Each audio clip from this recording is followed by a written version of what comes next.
Dios hizo un milagro. Ese fue el milagro del día sábado, pero ¿qué Dios ha hecho en tu vida en este tiempo? ¿Hace cuánto que conoces a Dios? ¿Cómo fue tu vida antes de conocerle a Dios? Ahí está. Bueno, yo no nací en Argentina, nací en Perú.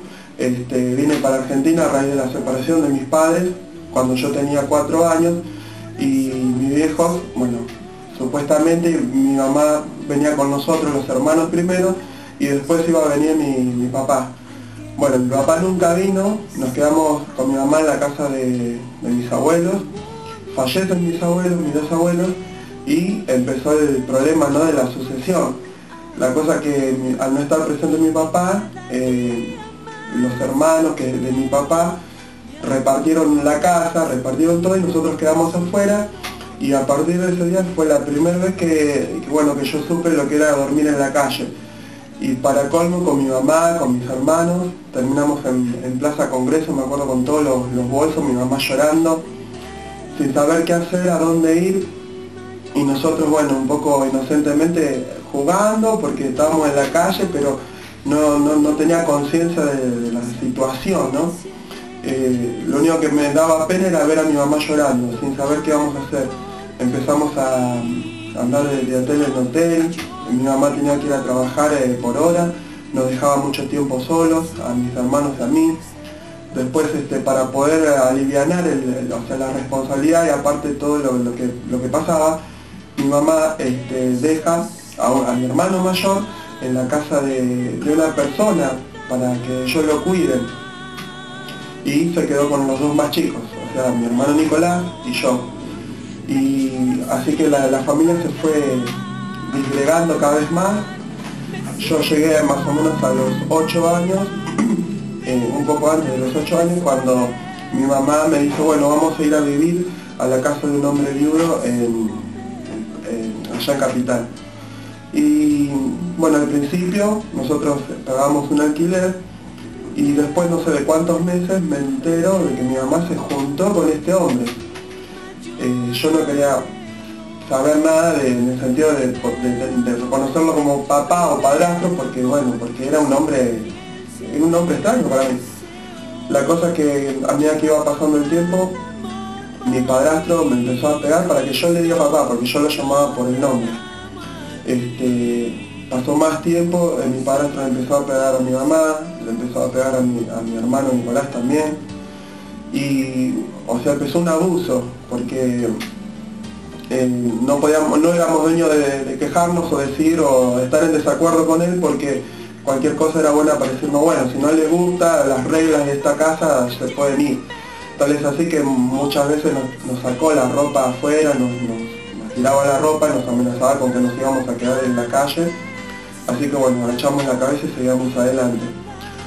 Cuando yo cumplí estaba cerca de los 9 años, cuando mi mamá empezó a trabajar en cama adentro. O sea que estaba toda la semana en una casa trabajando, limpiando, cocinando, y nosotros con mi padrastro íbamos al colegio, todo, pero sin mi mamá.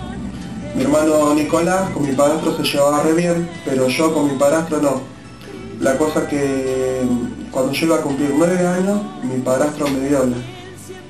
Bueno, te imaginas el trauma que eso fue para mí, tras que yo era bastante callado, medio introvertido, así, de guardarme lo que me sucedía, lo que me pasaba. Cuando venía los fines de semana mi mamá, me veía que yo estaba triste, que yo lloraba, porque yo me encerraba en una pieza, ponía todo oscuro y lloraba. Y mi mamá me decía, ¿pero qué te pasa? ¿Qué te pasa?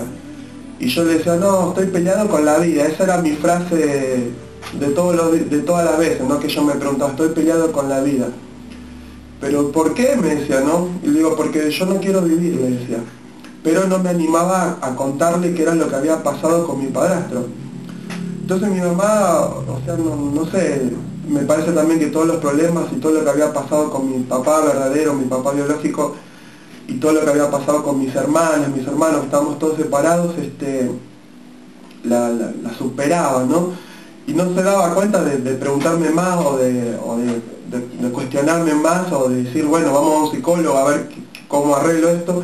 Y yo me empecé a cerrar, y bueno, pasaron años y años sin que yo le cuente a mi mamá qué era lo que pasaba, y mientras tanto, toda la semana, mi padrastro seguía abusando de mí, y yo callándome y sufriendo, creciendo con bronca, con dolor, con rencor hacia mi mamá, porque me dejaba, hacia mi padrastro por lo que me hacía, hacia mi papá biológico porque nos había dejado. Entonces, pasaron años y años. Cuando yo cumplí 15 años, iba a cumplir 15 años, yo estaba a los 14, veo a los chicos de la esquina que estaban con la droga. Todo el mundo sabía que eran los adictos, pero yo los veía que se reían, que estaban aparentemente contentos. Yo no sabía que se reían simplemente por el efecto de la marihuana. Entonces digo, algo de bueno debe tener, porque estos se la pasan matándose de risa, tanto el día tirado ahí, no hacen nada. Entonces empecé a faltar al colegio, a dejar de lado lo que yo hacía, y empecé a experimentar con la marihuana. Y bueno, y después pasó un tiempo y yo era uno más de los que estaba ahí en la esquina riéndose sin hacer nada. Yo lo empecé a consumir como un escape solamente una vez por semana, pero la droga no tiene un efecto o un fenómeno que se llama tolerancia.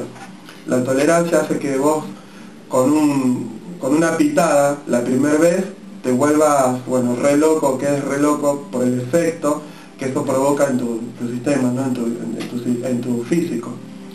Y después de un tiempo vos con la misma cantidad no tenés el mismo efecto, entonces tenés que consumir más para poder lograr el mismo efecto. Ese efecto se llama tolerancia, o sea, tu cuerpo ya tolera esa cantidad y necesitas más para poder lograr el mismo efecto.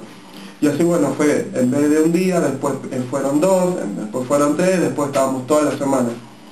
A los 15 años, yo ya me empecé a pelear con mi padrastro, yo lo odiaba con todo mi corazón, o sea, yo decía que por causa de él me había arruinado la vida, que yo no iba a ser nunca más normal, ¿no? Pensaba por culpa de él, por todo lo que me había hecho cuando yo era chico.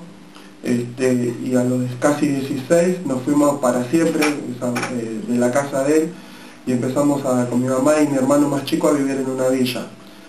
Bueno, todos saben lo que es una villa, ahí el consumo de las drogas fue peor, empecé a inyectarme también, anfetaminas, cocaína, empecé a inyectarme Ketalat, quizás si hay algún adicto sabe de lo que estoy hablando, y cada vez estaba peor. Pasaron más o menos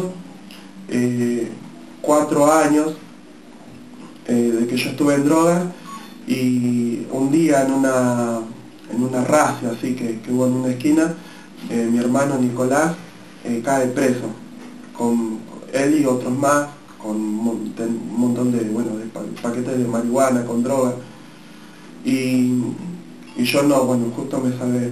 Yo la escuchaba llorar todas las noches, mi mamá, porque no estaba Nicolás. Y agarra y me dice mi mamá, pero mira vos lo que está tu hermano, y dice, vos nunca te diste cuenta. No, mami, yo no me da cuenta, el adicto es muy mentiroso. Yo le mentía, le decía que yo no, que no hago nada que ver, y la vecina le decía, no, tu hijo te está mintiendo, él también se droga. No, si él me dijo que no, decía mi mamá.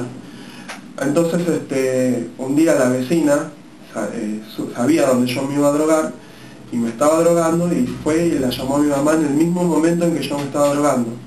Esa fue la primera vez que mi mamá me vio drogarme.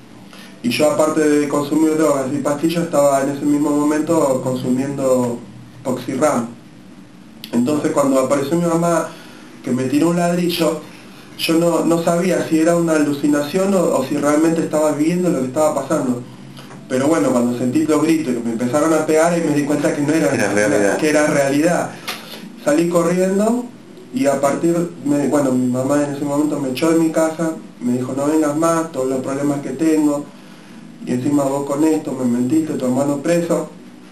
Así que empecé a vivir en la calle.